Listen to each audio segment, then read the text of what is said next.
O Brasil realmente ele não é para amadores, né, a gente começou a discutir o SPED e toda essa questão, do compliance nos últimos anos, e eu me lembrei que o precursor de tudo isso, né, do SPED foi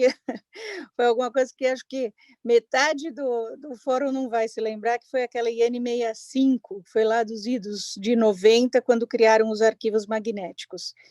E ninguém ligou na época, né, ninguém deu a mínima, eu tinha umas multas enormes, a gente falava com o CFO, com o CEO, o que precisava fazer, porque precisava e tal, tal. Ninguém ligava, ninguém dava a mínima, eu acho que pouquíssimas empresas realmente implementaram a IN,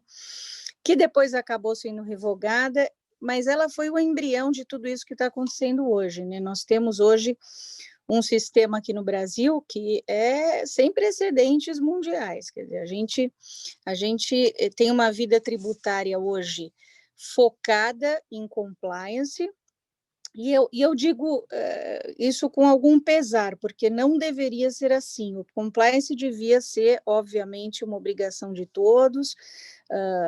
É óbvio que todos nós temos que calcular e pagar corretamente os tributos, mas a maneira como isto é feito no Brasil, como isso é imposto no Brasil, é bastante complicada. Eu acho que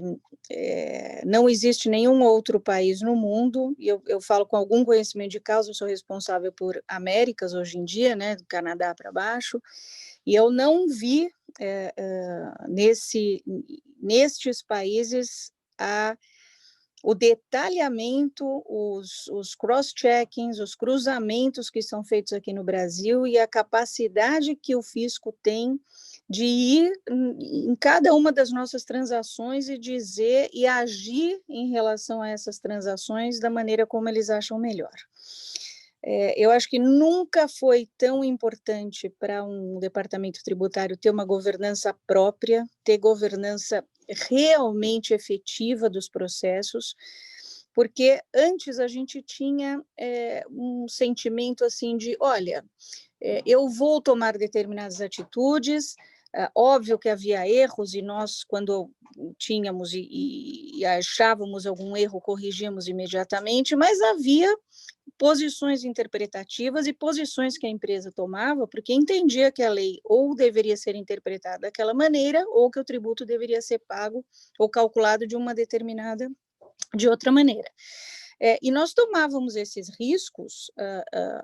com muita parcimônia, evidentemente, depois de muita discussão, sabendo o que estávamos fazendo, e nos preparávamos para defender, se possível, fazíamos o dossiê, enfim, tomávamos todas as medidas que precisávamos tomar. Hoje em dia não existe mais essa discussão de será que isso vai virar um contencioso, né? Eu posso tomar essa decisão e isso pode virar um risco ou pode não virar um risco e a gente irá manejar daquela maneira. Hoje, com os cruzamentos que nós temos, não é uma questão de será que vai virar, ele vai virar, a questão é quando. Quando é que a Receita vai ter capacidade interna de autuar todos os contribuintes de uma determinada situação, ou você vai deixar para lá, porque, afinal de contas, eles também não têm uma estrutura ainda de fiscalização tão grande quanto a capacidade de detecção deles,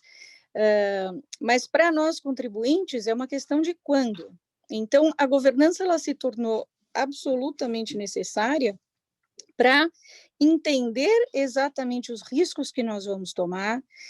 como é que nós vamos minimizá-los, como é que você vai informar a sua empresa de que ele efetivamente aconteceu, por que aconteceu e quais são os próximos passos. Hoje não dá mais para pensar nisso tudo quando você recebe o auto, você já tem que ter o plano montado quando você recebeu o auto, porque para tomar o risco lá atrás, isso se fez necessário.